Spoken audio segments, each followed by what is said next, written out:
எதனா விட்டுட்டு நம்ம அப்படி இப்படி எங்கன்னா போற நேரத்துல எல்லாம் தூக்கின்னு போடுறாங்க முடியாது தேவையாளு முன்னாடி சொல்றேன். அதுக்குதான் சரி சாப்பாடு எடுத்து போனேன். சாப்பாடு எடுத்து போனேன். சோறு நல்லா உட்காந்து சாப்பிட்டாரு. மாமா வீட்டு போற பொம்பளை எல்லாரும் போக வரும்போது எனக்கு மாதிரி பாக்குறாங்க, காதுக்கு கம்மல் இல்லைன்னு கேக்குறாங்க அப்படின்னு சொல்லிட்டு எங்க மாமாட்ட கேட்டேன். ஆசையா கம்மல் வாங்கி போய் கேட்டேன். அவரு என்ன பண்ணாரு, நைட்டு குடிச்சிட்டு வந்தாரு. அம்மா குடிச்சிட்டு வந்தாரு. அந்த குடிச்சிட்டு அந்த பூலாட்டு பைக்க தலைமுறை தள்ளின்னு வந்தாரு. என்ன பைக்கு?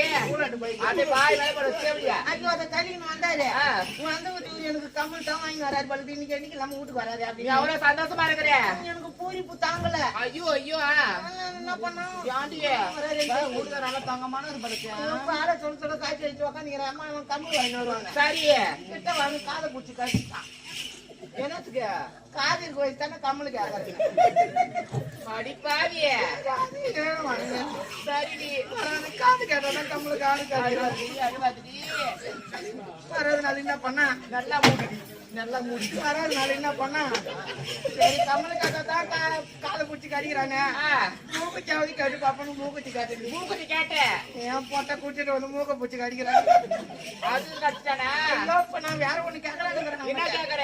உள்பா வாடா கேட்கலான்னு அவன் எதை பிடிச்சி கடிக்கிறான்னு பாக்கணும். ஐயா அது மட்டும் கிடையாது. ஏன் பேண்ட் போடுறது தெரியுமா?